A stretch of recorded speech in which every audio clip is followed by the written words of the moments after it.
हर हर महादेव। श्री शिव महापुराण 7वां अध्याय। श्रोताओं द्वारा पालन किए जाने वाले नियम। सूत जी बोले, शौनक, शिव पुराण सुनने का व्रत लेने वाले पुरुषों के लिए जो नियम है उन्हें भक्ति पूर्वक सुनो।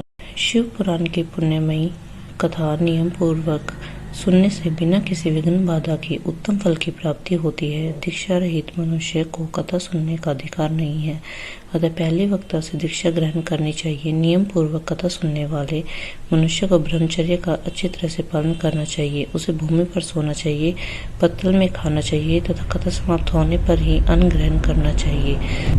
समर्थ मनुष्य को शुद्ध भाव से शिव पुराण की कथा की समाप्ति तक उपवास रखना चाहिए और एक ही बार भोजन करना चाहिए। गरिष्ठ अन्न, दाल, जल अन्न, सेम, मसूर तथा बासी अन्न नहीं खाना चाहिए। जिसने कथा का व्रत ले रखा हो उसे प्याज, लहसुन, हींग, गाजर, मादक वस्तु तथा आमिष कही जाने वाली वस्तुओं को त्याग देना चाहिए। ऐसा मनुष्य प्रतिदिन सत्य, सोच, दया, मौन, सरलता, विनय तथा हार्दिक उदारता आदि सद्गुणों को अपनाए तथा सभी संतों की निंदा का त्याग कर नियम पूर्वक कथा सुने। सकाम मनुष्य इस कथा के प्रभाव से अपने अभिष्ट कामना प्राप्त करता है और निष्काम मोक्ष प्राप्त करता है। सभी स्त्री पुरुषों को विधि विधान से शिव पुराण की उत्तम कथा को सुनना चाहिए। महर्षि, शिव पुराण की समाप्ति पर श्रोताओं को भक्ति पूर्वक भगवान शिव की पूजा की तरह पुराण पुस्तक की पूजा भी करनी चाहिए तथा उसके पश्चात विधि पूर्वक वक्ता का भी पूजन करना चाहिए। पुस्तक को रखने के लिए नया और सुंदर बस्ता बनाए। पुस्तक व वक्ता की पूजा के उपरांत वक्ता की सहायता हेतु बुलाए गए पंडित का भी सत्कार करना चाहिए। कथा में पधारे अन्य ब्राह्मणों को भी अन्न धन का दान दे। गीत, वाद और नृत्य से उत्सव को महान बनाए। विरक्त मनुष्यों के साथ समाप्ति पर गीता का पाठ करना चाहिए तथा गृहस्थ को श्रवण कर्म की शांति हेतु होम करना चाहिए।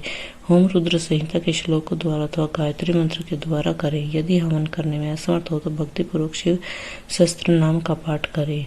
कथा श्रवण संबंधी व्रत की पूर्णता के लिए शहद से बनी खीर का भोजन 11 ब्राह्मणों को कराकर दक्षिणा दे। समर्थ मनुष्य 3 तोले सोने का एक सुंदर सिंहासन बनाए और उसके ऊपर लिखी अथवा लिखाई हुई शिव पुराण की लिखी पोथी विधि पूर्वक स्थापित करे तथा पूजा करके दक्षिणा चढ़ाए। फिर आचार्य का वस्त्र, आभूषण एवं गंध से पूजन करके दक्षिणा सहित वह पुस्तक उन्हें भेंट दे।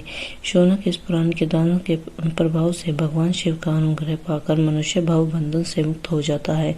शिव पुराण को विधि पूर्वक संपन्न करने पर यह संपूर्ण फल देता है तथा भोग और मोक्ष प्राप्त करता है।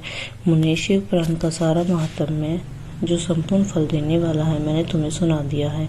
अब आप और क्या सुनना चाहते हो? श्रीमान, शिव पुराण सभी पुराणों के माथे का तिलक है। जो मनुष्य सदा भगवान शिव का ध्यान करता है, जिनकी वाणी शिव के गुणों की स्तुति करती है और जिनके दोनों कान उनकी कथा सुनते हैं, उनका जीवन सफल हो जाता है। वे संसार सागर से पार हो जाते हैं।